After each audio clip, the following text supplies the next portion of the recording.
Hey guys, Presented here, back in my program, and you know what? I'm going to go ahead and sign out of Steam right now. Maybe? Give me a second. Steam! Exit! There we go. Okay, because I don't want those pop-ups showing up. Anyway, I'm in my program, and I know it was a little bit longer than I wanted since my last video. I did promise to show you guys my floor generation, and I am still going to show you that. It just took me a little bit because I was actually changing a lot of my base code, like a lot of the framework itself in like the stat change event, which I think I covered in an earlier video. I added a little bit more listeners to the game that allows me to have a number of new specials that are really cool, and I made those new specials because I'm setting it up for when I make spells in the game, because I am going to do that very soon, because the spells themselves are going to use basically the framework that I've already built on the stat change event. So yeah, anyway, this video isn't about that. This video is about my floor generation. And as you can see in my room class, I already have a couple of rooms already created. I have a first room, a boss room, nothing room, treasure room, resting room. I think I might have shown you a few of the rooms before in my video. I'm not sure in my videos, which I'm not sure if I actually have or not, but because I know I did like a video on like my statistics and my inventory. I can't remember if I did one on my actual like the floor itself, but this video is going to cover that in a little bit like more extensively. So yeah. So anyway, here's like the start of the floor. Rooms left 100 because I set the hold on, give me a second. I need to go back. I was recording earlier, but then something happened with the video, and so I have to record again, so I have to change everything back. Okay. Let's start this again. So whenever you start the game, the floor spawns, and in the floor, the first room is always going to be this room right here. This is the first room of this floor. The room is barren but brightly lit, making it a perfect spot to take a breather. So in this room, or in this floor, the first room allows you to rest, which restores your party's health and mana. And then from there you can open inventory, which don't mind all this. This is my godly weapons that I was working on. These are like the ultra rare weapons that are gonna spawn extremely rarely. But then they're going to be like extremely overpowered as well. And anyway, this is the statistics screen where I am going to show off this too later, where I have seeded randomness working. And yeah, my statistics screen is working like pretty much 100%. It shows you all your stats, and then it shows you your skill points. If you have skill points, you can allocate them, and they update everything about you, and then you confirm and change it all around and stuff. And so basically, there is the potion room, and this is the treasure room where you can pick up items. And then from here you can like wield them, because this is a dagger. This allows me to wield this. What level am I? Did I set my people? Oh, my people are level 100. So here it's like steel dagger of lifesteal, 20% damage converts to the health. You've already seen all this nonsense. Why am I showing you this again? I'll just go through the floors to show you all the different rooms. This is what I call a nothing room, where there's literally nothing in it. Looking around you see no immediate threat. The room itself is cold and dimly lit, incentivizing you to move on quickly. So you go on to still nothing room, and we got a shop room. This next room is rather small but decorated with pieces of equipment ranging from the most common to the extremely rare. In the middle of the room is some kind of entity. It's hard to see anything but its outline. You feel as though it's expecting you to do something, so you start to browse its goods. And here, there's 30 items, 10 weapons, 10 armor, 10 offhands, and they're all randomly spawned from... Basically what it does is it grabs the entity with the highest luck, which in this case it just grabs, I think like the first one. This guy right here, which is me. I didn't set a name, so it's input name. It grabs his luck, and it uses his luck for item generation. And so we got like a bunch of like variability stuff. We got a bunch of like mythical gear and a bunch of legendary gear, and I think blue is rare. Yeah, that's rare because green is uncommon. Yeah, and that's rare, legendary, mythical. So yeah, anyway, from here you can like click stuff to see it. You can purchase this. I can't purchase, but if you do purchase it, I'm gonna sell the ultra rare stuff, I get 50,000 gold every time I sell one. Yes. So then here, I can buy it now. So let's buy all the mythical gear. Yeah. I don't have it yet, but those ultra rare items, they're going to spawn in their own separate room that is going to be extremely hard to spawn in. And so here I bought the items, and I'm going to sort that by empty real quick. And they are very, very high level. I can equip this one, a defensive 1 for some reason. And then this reduces mana costs by 99%. I guess that's the sort of end game gear you get whenever you're level 100 with 175 luck. But anyway, let's keep going on, see if I can find anything else. Actually, no, I think that I showed you all the rooms. Well, this is the boss room. It has nothing in it because I don't have combat in the game just yet, so this is just it's a boss room. And then you go on, and it's the next floor. So current floor is now 3. I skipped whenever I changed the floor the first time and the second time. But, yeah, as you go down each floor, the rooms get larger, or the floors themselves get larger, so there's more rooms. And so here's just another resting room. We can keep moving on. We got nothing. We got some potion rooms where a potion room basically has a random potion, and if you played the Binding of Isaac, a potion is basically like a pill, where each one has a effect whenever you drink it, like an immediate effect on your stats, and the effect can either be good or bad. You don't know the effect until you drink the potion for the first time, but after you drink the potion, for the rest of the run, you know what that colored potion does. So it's kind of like a risk-reward thing where you're risking getting a negative effect for the reward of knowing if it's a positive effect, and then knowing the potion effect for the rest of the game. So even if it is a negative effect, you only should take the potion once, because after that, even if it was a negative effect, you'll know if it's a negative effect, because if you run into the same potion later on in the run, it'll tell you what its effect is. So I'm just going to have like my character drink it, and his max mana was increased by 9. So that's good, and it shows you the before and after change. And so in this case, if I stumble across a blue potion again, it'll show me that it increases max mana. And then from there I can choose who I want to drink it. So since my character's a warrior, he doesn't really benefit from having a max mana increase, but perhaps my mage will. Ether right here, he has a lot of mana, but since he's a mage, mana is like, it's what he uses the most. And so we got another shop here, and I can keep going.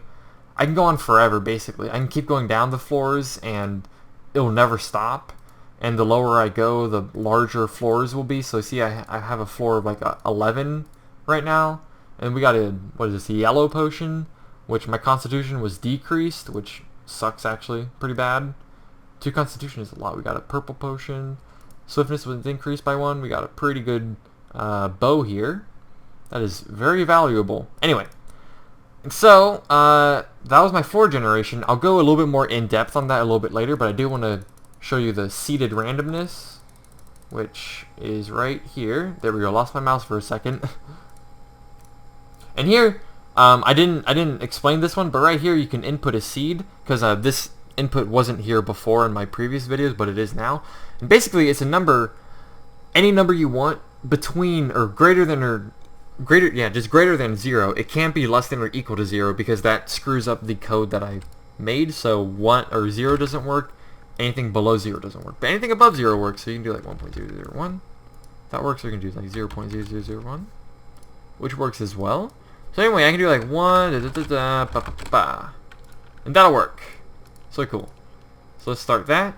And then whenever you open the statistics screen, it shows you the seed that you used. So, and it allows you to copy it in case you get a good seed and you want to share it with other people.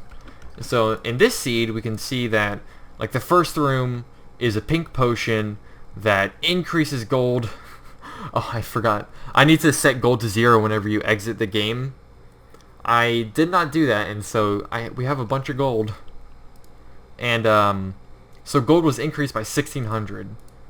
And if we go back and put in the same seed, then the first room is a pink potion that increases gold. So awesome. And then like the next floors or the next rooms are exactly the same. So like, a treasure room with these 3 items, if we start over, Then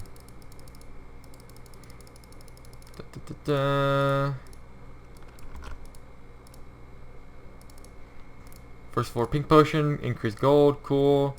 And we got, yeah, 3 items and they're exactly the same. Also, your starting items are exactly the same with the same seed as well. So all these items are the same. These items are the same. These items would be the same. These again. Wow, there's a lot of treasure room. Damn. Could I get a shop? Orange potion. Decreased constitution, which sucks. More treasure. Give me a shop.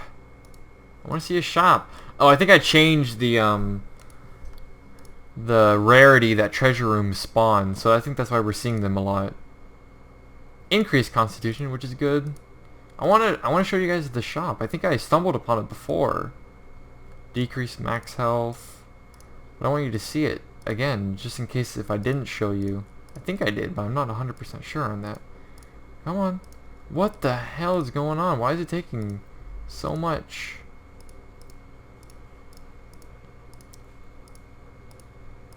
Maybe I just got the one seed that just doesn't have shops. There we go, finally. Okay, so the shop, I think I said it before, but there's 30 items, and there's 10 weapons, 10 armor, 10 offhands, and again, they go off the entity with the highest luck in terms of generating the items themselves, and so in this case, it'll just grab it'll grab my character, since we're all equal, so just take the first one. And then I can just buy whatever I want. If I want this one, I can buy it. If I want this one, I can buy it. If I want this one, I can buy it. And yeah, anyway. So that's about the seeds, and that's about it for the actual floors themselves, along with the seeded randomness. And now what I want to show you is basically like a visual representation of how my floor generation works. So let's say I have 3 room types: room A, room B, and room C. I have 2 main variables for each room that the game uses for generation. It uses the weight and uses the max allowed. And the weight is basically a number that how rare is that room. The higher the weight, the least rare that room is. So like the more weight the room has, like the more chance it has of spawning relative to other rooms, of course. The max allowed is basically it's a percent number, so like if you put in 2, it's 2%, if you put in 10, it's 10%, and so it's basically the number that represents the total percentage of rooms on that floor that can be that room type. So for instance, my treasure room has I have to change this. It was 10 before. I changed it to 50 for debugging, but a treasure room has a weight of 10. It also makes, I have to change this back to 100. So in this case, for the treasure room, 10% of all the rooms on any given floor are allowed to be treasure rooms. If 10% of the rooms are treasure rooms, then that floor cannot spawn any more treasure rooms. So let's say a floor has 100 rooms, and it goes through each room to spawn each random room.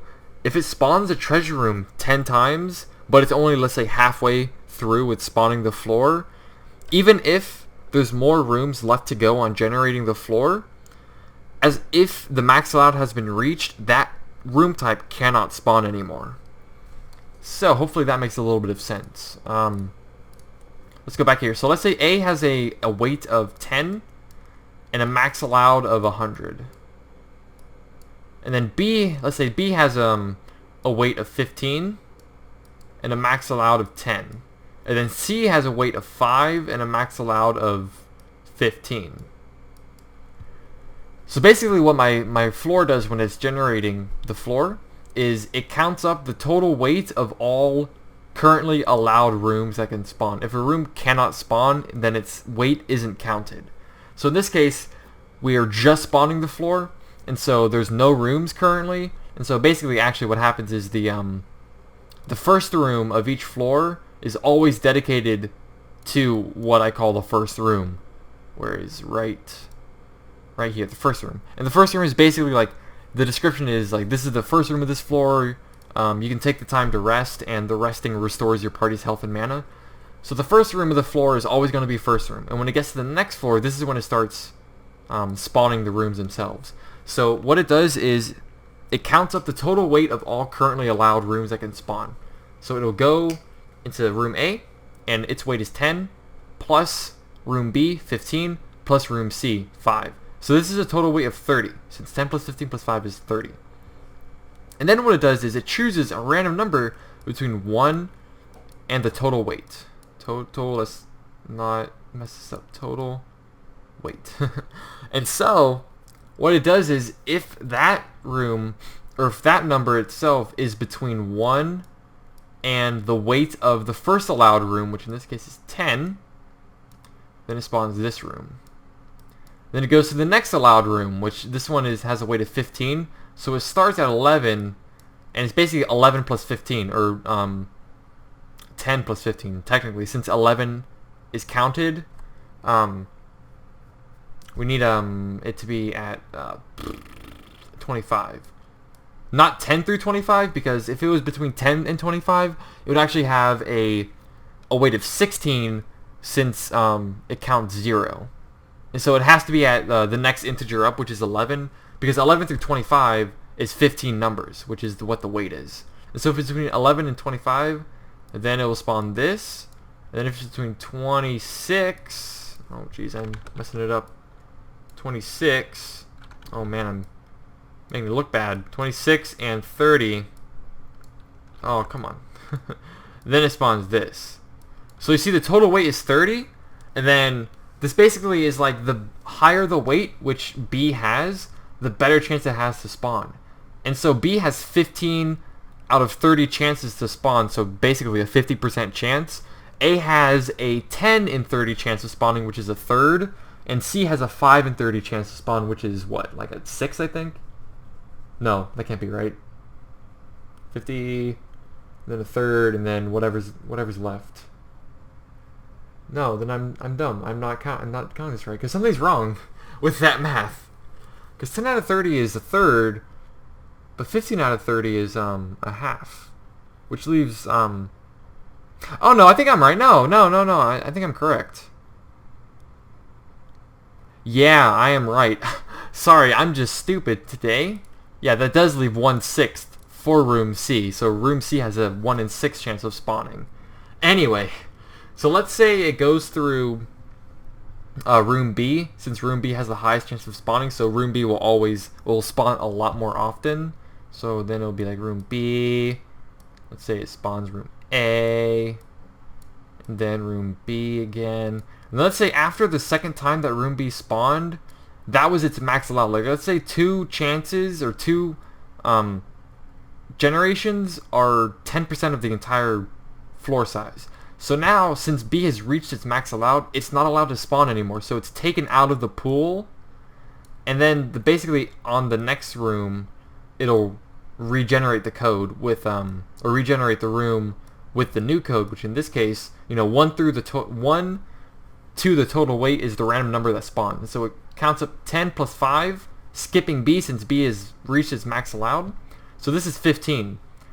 So if it's between 1 and 10, it'll spawn room A. And if it's between 11 and 15, then it'll spawn room C. Right there. And so now room A has a 2 in 3 chance of spawning, and room C has a 1 in 3 chance of spawning. So we're going to see a lot more room A, and maybe right here we'll finally see room C. And it'll go on and so forth through all of them until room C can't spawn anymore, since its max allowed might have been reached. And since room A has a max allowed of 100, it will always spawn no matter what if all the other rooms are not able to spawn. So in this case, room A is considered like the filler room, where if the total floor hasn't been generated, but all the other room types have reached their max allowed, then this filler room will just fill in the rest of the rooms that haven't spawned yet. And so my filler room is the nothing room, where the nothing room has a max allowed of 100. So it'll always spawn in the case of either its weight being chosen or all the other rooms reaching their max allowed. So anyway, explaining all of that, you might have seen some debugging stuff down here as the game was playing, which you see right here, where I was showing how like the floor spawns. And so in this case, this is the floor generation for the first iteration. In this case, it was the first room, and then I should have said previous that the first room of the floor is always going to be the first room class, and then the last room of the floor is always going to be the boss room. And so it's all the rooms in between that use the random generation that I showed here. So anyway, in this case, the first room that spawned randomly was the treasure room, and then a resting room, and then a nothing room, and then a nothing room. And what I can do is I can go into my room generation, and this is where the current floor size is created. So let's change the current floor size to 100 so I can show you how that'll affect. Oops, shouldn't have done that because I already had this one open. How this will affect the floor generation. So as you can see, there's a lot of nothing rooms, but that's just because all the other rooms, all the other room types, the treasure rooms, the resting rooms, the shop rooms, and the potion rooms, they all reached their max allowed by the time this potion room completed. Because the potion room has, I think, a 10% max allowed. So after 10 potion rooms spawned, no more potion rooms were allowed to spawn since I spawned 100 rooms. So 10% of 100 is 10, of course. So if the potion room has a max allowed of 10, then after 10% of 100 is spawned, it can't spawn anymore. And the same thing with the shop room, which I think has a max allowed of 5%. So yeah, 5 shops spawn, no more were allowed. And then treasure room has a weight of or a max allowed of 10 as well. So after 10 treasure rooms spawned, then they weren't allowed to spawn anymore. And then the nothing room, like I said before, is the filler room. So all the rest of the rooms were just nothing until the very end of the floor, which is the boss room. Now the floors won't look like this at the end product since I do have a lot more room types I want to make. Like you see all these, well, not here. Yeah, right here. These are all the new rooms I want to add into the game. And so hopefully there's going to be a large chance for there to be different types of rooms even through the end of the floor if you have an opportunity where you get floors this large. So anyway, that's about it. I'm sorry this video was pretty long. I'm actually not 100% sure how long I made it, but I did cover two of like the major things in my game right now, which is the floor generation and seeded randomness, and how both of them are working exactly how I want.